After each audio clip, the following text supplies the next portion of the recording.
Our journey begins in the unlikeliest of places, 19th century St. Petersburg, at the entrance to St. Isaac's Cathedral.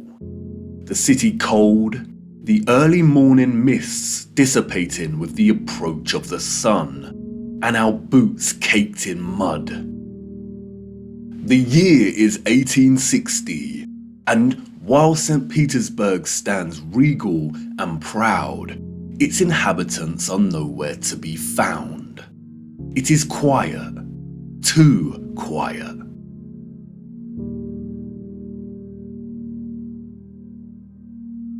The population of St. Petersburg in the 1860s was, we are told, roughly 500,000 people, and yet there is not a soul in sight. Where is everybody?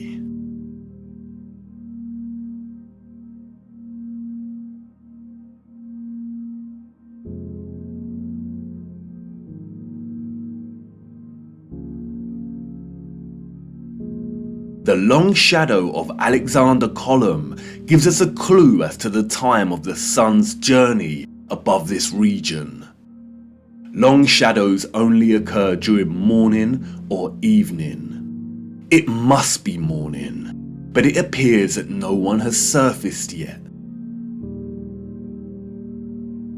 If we travel 400 miles across to Moscow, we see the same thing.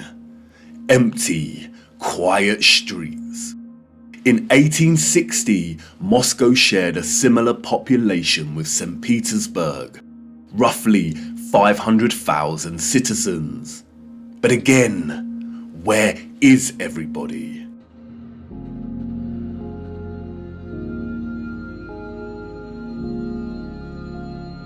What about the rest of the world during this time period? Edinburgh, Scotland, 1840s.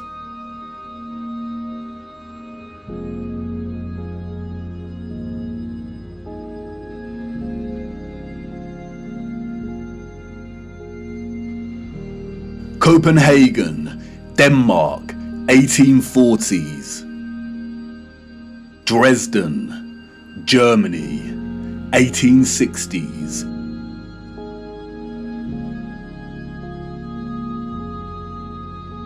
Rio in Brazil, 1860s. Toronto, Canada, 1860s.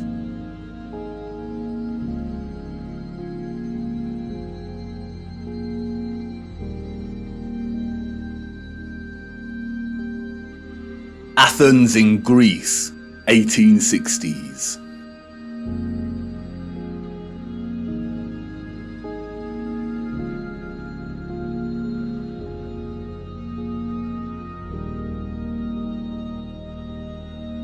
And then London, finally, people.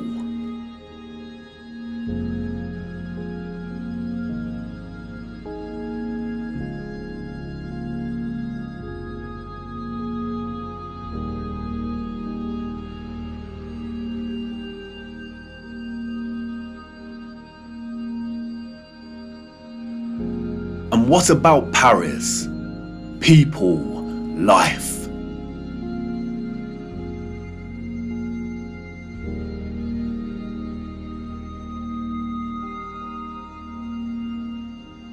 The first photograph, we are told, was created in 1822. The art of photography relies on methods of juxtaposition, of comparison and contrast to deliver its message and sentiment. In these old photographs, we do not find the same deliberate techniques of juxtaposition that contemporary photographers craft into their art, but rather we find natural contrasts that are so important and central to navigating through our deceptive history.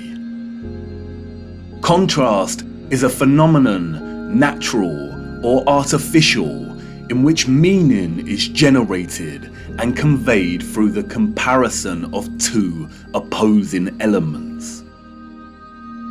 When looking at 1860s Russia, there is an immediate contrast between the lack of population and the sheer size of these cities. Even in the 19th century, both Moscow and St. Petersburg are enormous. The infrastructure found in the photographs could hold a population well into the millions.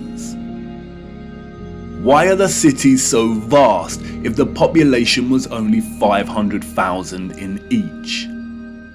Furthermore, the official narrative gives us a population that increases in a linear fashion from 1764.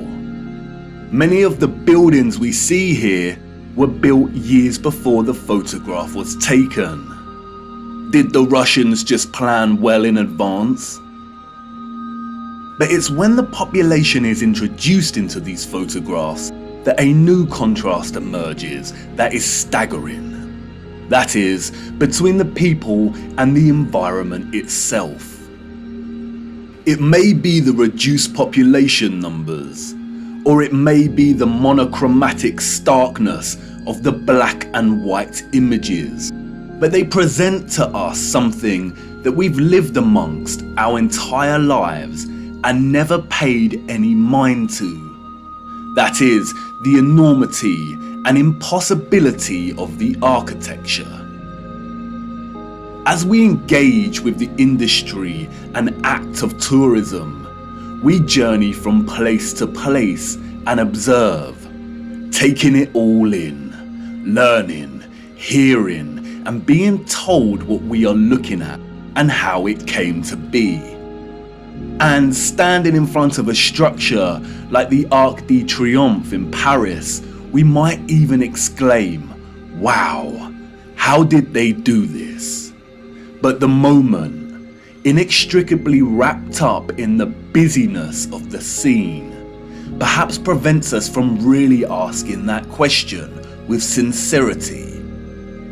Standing in front of a structure like the Arc de Triomphe while the crowd frantically takes pictures on their smartphones makes it all a reality, and we conclude, before being shoved away by new tourists, well, they had to have done it somehow because I'm here and looking at it. During our indoctrination at school, we are seldom shown old photographs of the grand cities scattered around our flat realm. And perhaps for good reason.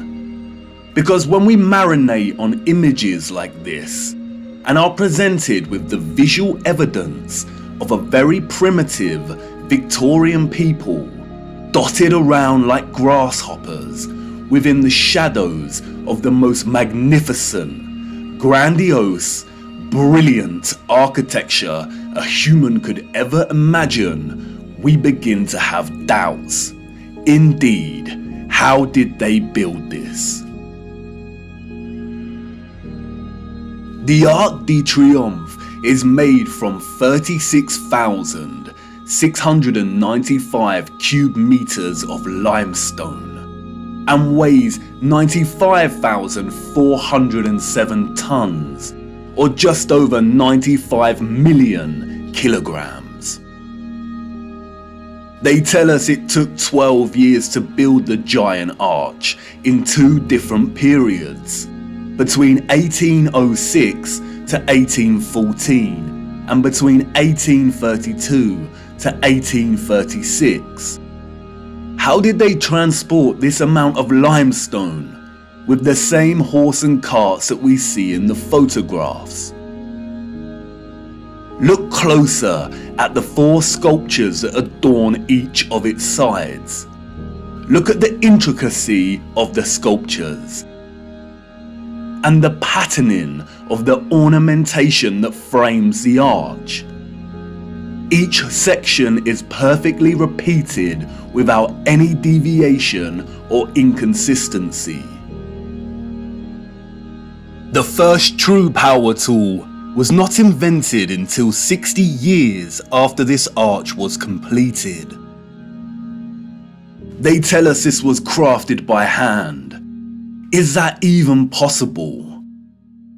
And then there is the ceiling of the arch. Immaculate, 3D sculpted roses, perfect in their geometric symmetry. The nuance of the detail and finesse of each petal and cross-section borders is overwhelming. Look at the rest of Paris during this time. Again, a plethora of unbelievable, gigantic and magnificent structures.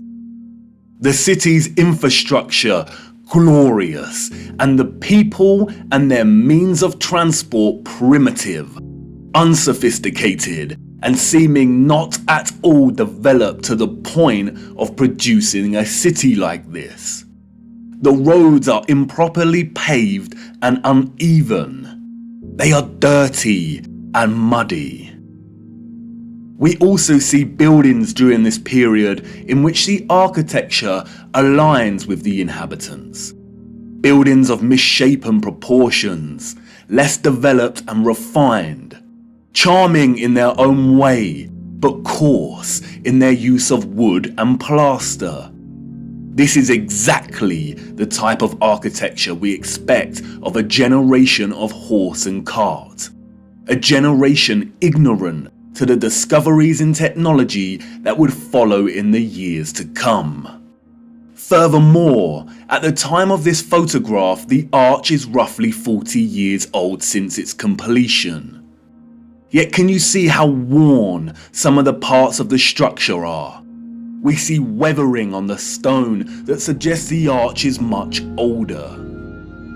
As we approach the late 19th century, we see that the people of Moscow have finally decided to leave their homes and venture out into the streets. The infamous Red Square, now bustling with life.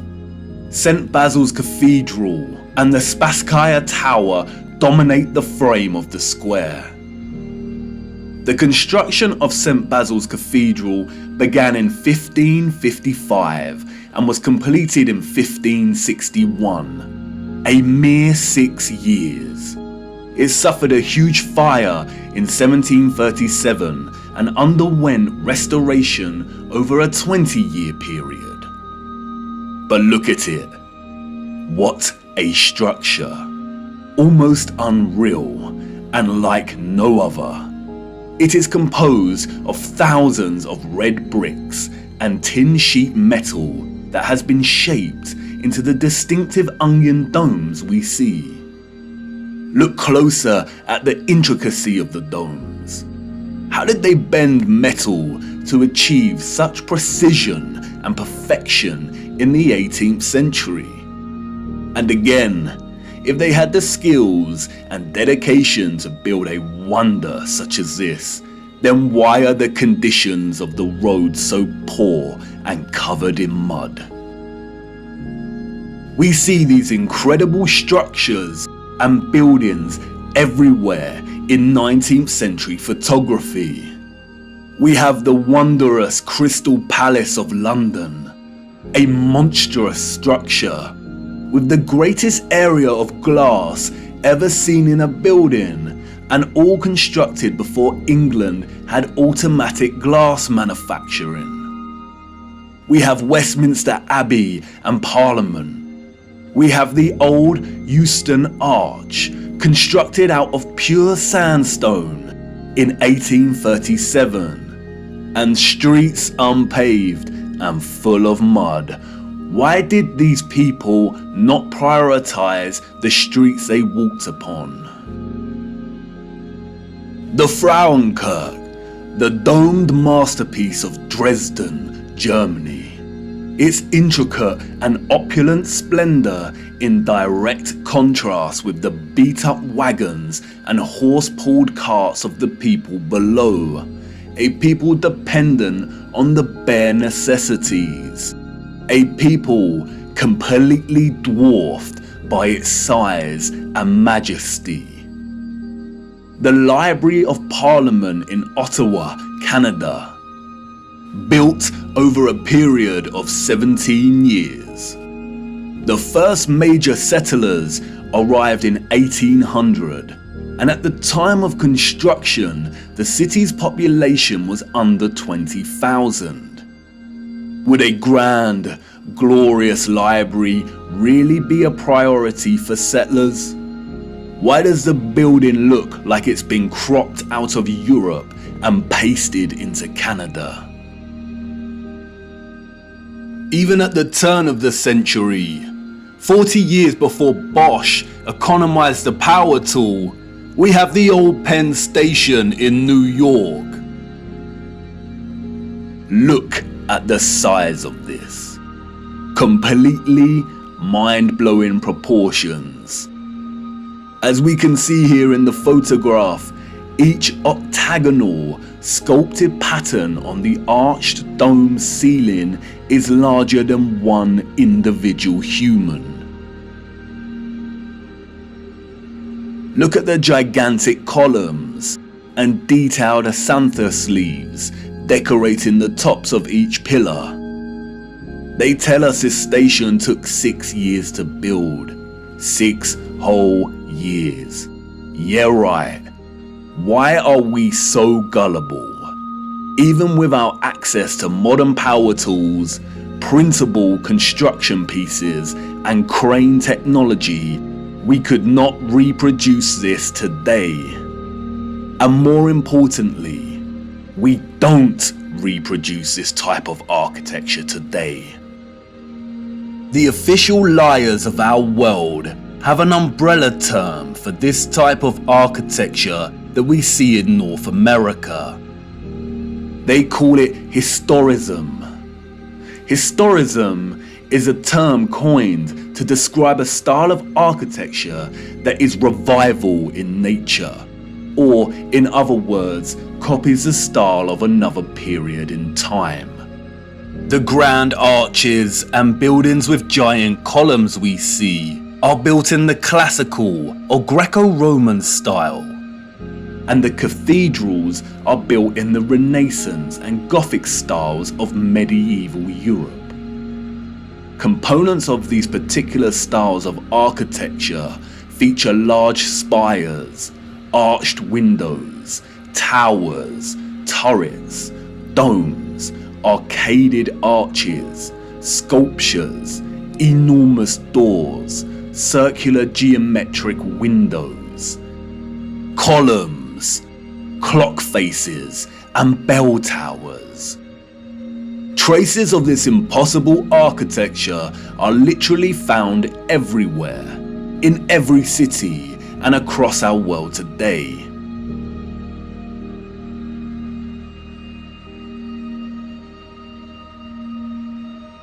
Some preserved and maintained, like the Parisian Arc de Triomphe and Notre Dame, and others lost and long forgotten to time, like the Euston Arch and the old Penn Station in New York. We as a people travel miles to take our own photographs of these wonders. But the photographers of the 19th century gift us with something they would never have expected to give a future generation: perspective. We see a primitive people against a backdrop of clearly advanced architectural infrastructure. The official historians of the world tell us tales of Darwinian evolution and progression between time periods. The people that came after were always more advanced in their ways, refining and redefining the methods of the generation that came before. If the height of innovation and industry during the 19th century was still the horse and cart as a means of travel, then, as these photographs tell us, this style of architecture was just as impossible for those living in the centuries before it. Anyone with a predisposition for thinking and questioning can immediately sense when looking at these photographs that something is rotten in Denmark, that something is off with the mainstream historical narrative, that something is not adding up. In a panoramic image of San Francisco in 1877, we see a collage of historicist architecture. We see columns adorning the entrances to very regal buildings that stand out like sore thumbs from some of the timber shacks surrounding it. We see Gothic spires and towers in the distance. We see domed cathedrals and buildings. We also see just how sprawling and huge the city has become. In 1846, there were under 500 Mormon settlers living on the area of land in which we now call San Francisco. It was frontier land and ready for the taking. Between 1848 and 1849, with the start of the California Gold Rush, the population increased from 1,000 people to 25,000 people. 28 years later, this panorama was taken. The population at this time, we are told, was getting close to 200,000. Who in their right mind would believe this story? Does this look like a city of 200,000 people? Without any modern technology, power tools, automatic manufacturing, electric motors. A people in a strange, unfounded land, just making their mark. Do we really believe that a burgeoning people built this entire city in just 30 years? And again, such quietness, such stillness. This is a photograph of an empty city. Where are all the people?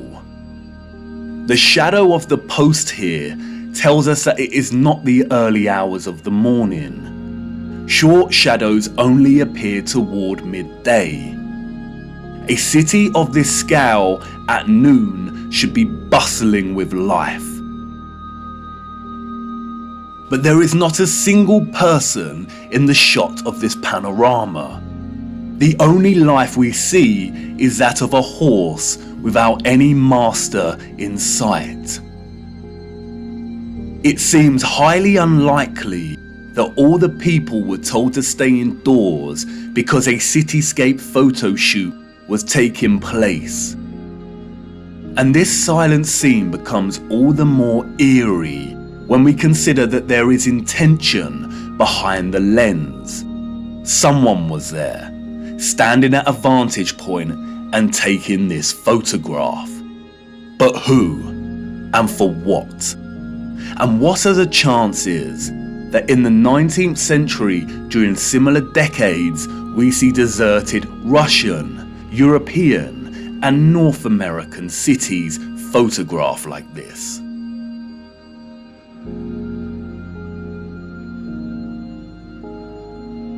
And then only a few years later, we find the same locations bustling with people.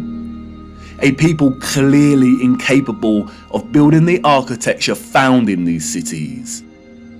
And what to do with these photographs? If we accept the narrative and these strange anomalies, then we stop here and get back to our busy lives. But the narrative we've received is not the truth. And we shouldn't accept any narrative, no matter how official and certified it is, unless it makes sense. The people we see in these photographs and their early ancestors could not have built the magnificent architecture we see. It is an impossibility. Come on, jump in. We must venture further into these cities and look a little closer. There must be some clues waiting to be uncovered that helps us understand why these cities are empty. Wait, what's that you say? You want to wipe the mud from your boots first? Do not bother, it's a waste of time. Come on, jump in and let's go.